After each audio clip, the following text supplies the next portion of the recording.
Here we go. Let me stand up.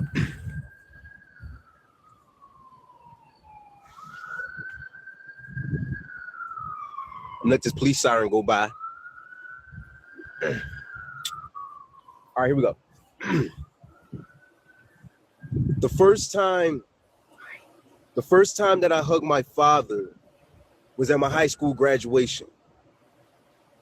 I was damn near a man. The little boy in me wanted to hold on so desperately, despite awkwardly feeling like I was reaching out for a stranger, which was ironic, right? Because I was always known as my father's doppelganger. You see, but when my mother saw me, I couldn't help but see a hint of disdain in the tint of her eyes as I recognized that her pain saw him. That's why whenever I hear shit like, boy, look at you, you just a chip off the old block, ain't you? That shit always left this fucking chip on my shoulder. I mean, not that I didn't like him. I just didn't want to be like him. The reflection of a man cast in mirrors that had been shattered by a rolling stone. So clearly he couldn't see himself clear enough to recognize the God within himself. So why would I have expected him to see me? Yet I still worship seeing bits and pieces of him. See, I remember not remembering him. Yet I recall seeing his chess moves. Heartless, leaving me as a sacrifice piece in his manipulative game that he played to maintain his own peace. My father taught me how to play chess. And I focused on how he was moving so I wouldn't become him, the type of man that uses queens as pawns. If he'd have taken those nights to focus on me, teach me how to take an L and turn it to my best move, or how to move as a black man in these white spaces, you see, he captured my heart. Then took a rain check. When it came to teaching me to reign as a king, I had to learn that shit on my own in this game of life. Now I say proud with my whole chest. Checkmate, nigga. See, because I realized that I am a king. I since learned to appreciate our long distance relationship. I mean, grown as me, I still look forward to his calls. And 6-year-old me wonders if that notification sound could possibly be him. And then 7-year-old me chimes in to talk me off the ledge, back behind this flood wall that we built to protect us from a wave of expectations that I seen crash into my mother's face so many times.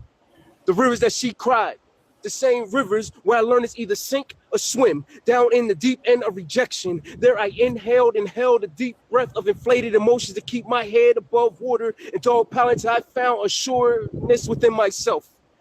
And I tried to forget.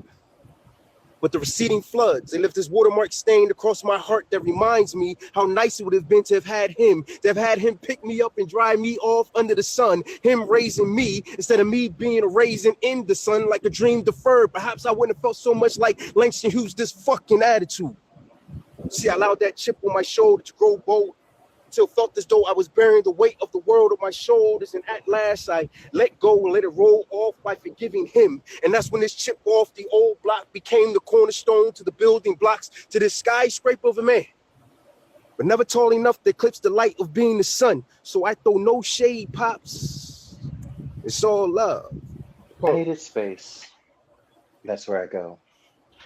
A search to escape where no one knows, and I can be free to drop these bags at the door of serenity, to exile the evil within my soul.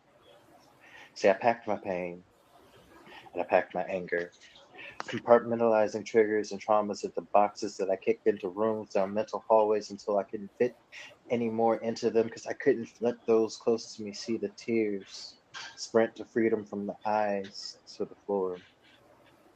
They'll never know I'm carrying the weight of universal pressures, trying to be enough. Chin up. No signs of struggle against these mistakes. I fucking choke when they ask if I'm okay. Flashing a haunted smile by demons with agendas written in my subconscious. And I spoke to God in empty chambers along cold metal corridors, with thoughts going a million miles an hour, racing amongst themselves throughout time, conjuring emotions I can't explain. And I think it's weird to get flowers like I'm 6 feet under looking at a holographic reflection of reality, though I understand the pain my dad went through finding solace in the inhalation of cancerous fumes through sticks that disintegrated within minutes. My daddy could fight any living thing physically, but couldn't slay the monster of his anxiety. So now, when I look into the rearview mirrors reflecting my life, I see his eyes. And if these walls could talk, they say everything has always been my fault, that I've never been man enough, that I couldn't stand up against the monsters subconscious cautions told me about. And my impulsivities had me destroying everything, watching as everything I touched turns to ash, for nothing I want ever lasts forever. Even in memories, they just become faded. So I find solace in strolling with idle thoughts from deep within the shadows of this lonely dirt road. That's that piece. You ain't never lonely because he always still with you. About men's mental health awareness is that for me, it's important to acknowledge the month and the understanding of it. But I like to do poems that have resolution, right? It's not just about identifying the trauma. It's also about identifying the trauma, how to get through it, and provide solutions to people that may not be able to find their own solutions. So it's about sharing those resolutions with other people to inspire them to find a way through it. You know what I mean? Like, I think a lot of people do poems and they talk about the trauma, and that's cool, but everybody talk about trauma. I think the meaningful thing is discussing and talking about how we get through that trauma. How do we reach the next level? How do we get past it? Right? That's what's important. All right, so next poem. Here we go. Be careful. At an open mic, a woman performs a poem in the midst of which she recites, "Fuck men." Her dissonance towards masculinity evenly distributes around the room like a bell curve. It resonates and other women chime in. Girl, it's just in their nature. You know, these niggas, they were just born to be villains. And I'm just trying to figure out why my born identity has to be an ultimatum. Like bearing the weight of either hero or villain is both heavy. And I've been broken under the pressure and left to the side. How do I pick up these pieces? Like, do I hurt because I've been hurt? Or do I change the hurt and show the world my heart by taking vows to stand before you? I recollect the time as a child, right? I climbed to the top of my bunk and I jumped, arms fully extended. For a split second, I flew and then crashed into the window. Pain transformed my courage to cries. And Mama said, "Boy, be tough. Only girls cry. Ain't no sissies in this house. Now you suck that shit up. My blood tastes like iron. Turn my heart to steel."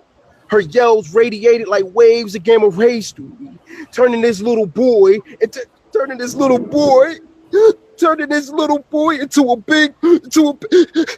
big monster.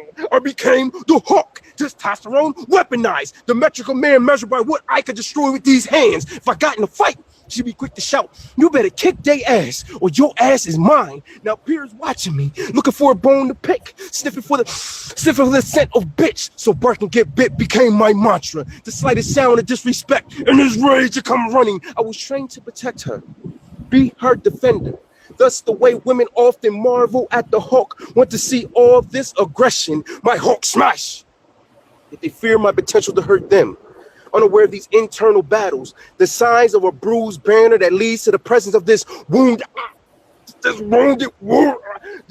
warrior. As an adolescent, a pretty predator preyed on my innocence, had me questioning my existence. Like, was this Catwoman, vixen, or villain? Was I victor or victim? Was this sexual assault or rite of passage? The collateral damage, a precarious savage, a young man unsure of my identity. Challenged by duality, transformed by social norms, so I chose to unlearn the hurt, break the stronghold of the Hawk, remove the toxicity of patriarchy from my masculinity, alter my ego and unfurl my fists, expose callous palms, mason hands intent upon tearing down the walls that hide these emotions brick by brick, and recognize that I can have them without being had by them, taking therapeutic notes to rearrange my tantrums until they sound like mantras, recognizing the thin line that lies between aggression and protection, possession and affection. She said, "Fuck the men." But I wasn't quick to react. I took the time to listen to this call of distress from a victim, as I'm a hero because of my choices, despite being born in the circumstances that very easily that very easily could have made me a villain. Poem. I sit on the sill of a broken window, looking out at the world through fragments of freedom. Exhaustion plucked feathers from my wings as a subconscious dream to see the sun from the other side of the wall soared away into the night without me. And it pains me to put effort to place band-aids on taping the cracks in glass houses within cerebellums because when it rains, it pours. And often it feels like I'm drowning in thoughts meant to end the sunny days when clear skies brought meaningful smiles and peaceful memories that weren't laced with poison blades giving paper cuts to my skin.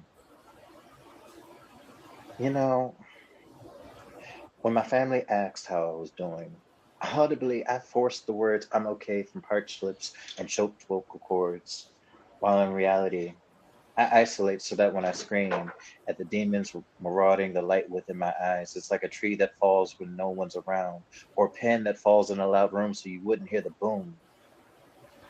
Liquid bottles filled with self-doubt and dread anchored me in seas of demoralizing echoes from maternal figures who didn't bother to fill my glass as a developing youth, swearing to instead poke holes so that I would eternally be crippled into believing I was nothing but a burden when asking for help.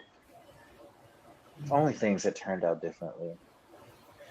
That I swallowed the lump in my esophagus to speak what's on my heart and trusted in the intentions of others to help me, I wouldn't be sitting on the sill of a broken window as a bird with no wings, looking at the world through fragments of freedom until the darkness consumes me when I laid my head down for one final rest. Eros.